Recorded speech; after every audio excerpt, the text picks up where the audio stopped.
ભાઈ બહેનના પ્રેમ અને રક્ષાના પવિત્ર પર્વની સુરતમાં રક્ષાબંધન પર્વની અનોખી ઉજવણી કરાઈ હતી। પર્યાવરણ સંરક્ષણ માટે વીએન ગોધાણી ઇંગ્લિશ સ્કૂલની 70 દીકરીઓએ ધોળકિયા ગાર્ડનમાં 70 વૃક્ષોને રાખડી બાંધી અનોખો સંદેશ આપ્યો હતો। દીકરીઓએ વૃક્ષોને પોતાના ભાઈ સમાન માની તેમની રક્ષા અને જતનનો સંકલ્પ લીધો હતો। રક્ષાબંધન એટલે ભાઈ બહેનનો અતૂટ પ્રેમ અને રક્ષાના સંકલ્પનો પર્વ, પરંતુ સુરતમાં આ જ ભાવનાને પર્યાવરણ સંરક્ષણ સાથે જોડતી એક અનોખી પહેલ જોવા મળી હતી। કતારગામ ખાતે આવેલી વીએન ગોધાણી ઇંગ્લિશ સ્કૂલની 70 દીકરીઓએ રક્ષાબંધનના એક દિવસ અગાઉ ધોળકિયા ગાર્ડન ખાતે 70 વૃક્ષોને રાખડી બાંધી હતી। કાર્યક્રમ દરમિયાન દરેક દીકરીએ પોતાના ફાળવેલા વૃક્ષને ચાંદલો કર્યો હતો, આરતી ઉતારી હતી અને ત્યારબાદ વૃક્ષને રાખડી બાંધી હતી। માત્ર રાખડી બાંધીને કાર્યક્રમ પૂર્ણ કરવામાં આવ્યો ન હતો, પરંતુ દીકરીઓએ પોતાના વૃક્ષની નિયમિત સંભાળ અને જતનની જવાબદારી પણ સ્વીકારી હતી। વૃક્ષોના કદ પ્રમાણે ખાસ રાખડીઓ તૈયાર કરવામાં આવી હતી અને કયા વૃક્ષની જવાબદારી કઈ દીકરી સંભાળશે તે અગાઉ નક્કી કરવામાં આવ્યું હતું। આ પહેલ પાછળનો વિચાર પણ ખૂબ જ અનોખો છે। જેમ રક્ષાબંધનના દિવસે ભાઈ પોતાની બહેનની રક્ષા કરવાનો સંકલ્પ લે છે, તેમ આ વર્ષે દીકરીઓએ વૃક્ષોની રક્ષા કરવાનો સંકલ્પ લીધો છે।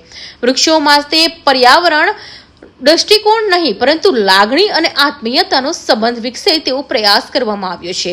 સ્કૂલના પ્રિન્સિપાલ દિવ્યાબેન ગજ્જરે જણાવ્યું હતું કે વૃક્ષો વાવ્યા બાદ તેનું જતન કરવું પણ એટલું જ મહત્વનું છે। લોકો જ્યારે વૃક્ષો સાથે ભાવનાત્મક રીતે જોડાય છે, ત્યારે તેના સંરક્ષણની ભાવના વધુ મજબૂત બને છે।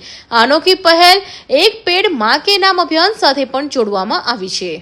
મારું નામ દિવ્યા ગજ્જર છે। હું વીએન ગોધાણી ઇંગ્લિશ સ્કૂલમાં પ્રિન્સિપલ છું અને આજે આપ અહીંયા ઉપસ્થિત છો તે જગ્યાનું નામ છે ધોળકિયા ગાર્ડન, જે શ્રી ગોવિંદભાઈ ધોળકિયાના મેન્ટેનન્સ અંડર આવે છે।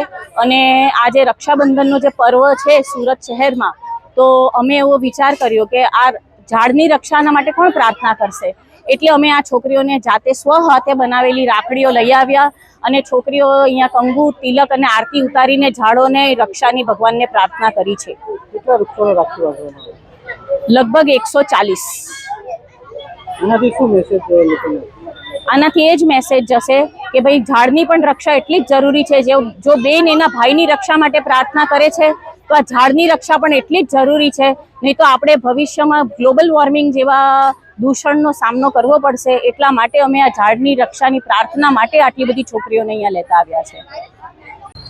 મારું નામ ચાહત સાબા છે। હું 11th એમાં ભણું છું અને અમારી school VN Godhani English medium આજે અહીંયા અમે વૃક્ષાબંધન સેલિબ્રેટ કરવા માટે આવ્યા હતા ધોળકિયા ગાર્ડનમાં।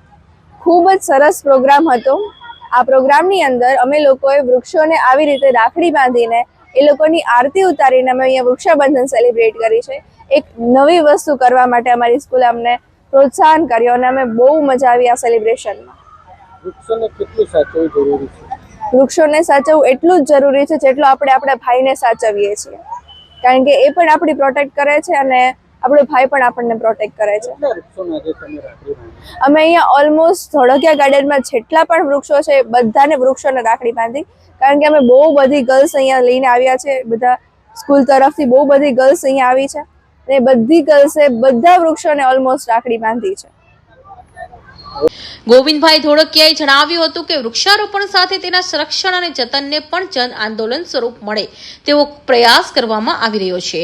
ખાસ કરીને વાત કરીએ તો શાળાની અનેક દીકરીઓએ પોતાના વૃક્ષ સાથેનો આ સંબંધ માત્ર આજના દિવસ પૂરતો નહીં, પરંતુ વર્ષો સુધી જાળવી રાખવાનો સંકલ્પ વ્યક્ત કર્યો હતો।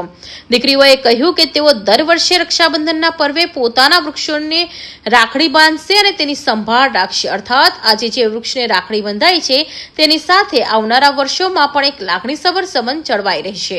આ પહેલ બાળકો માટે પર્યાવરણ શિક્ષણનું જીવંત ઉદાહરણ બની છે।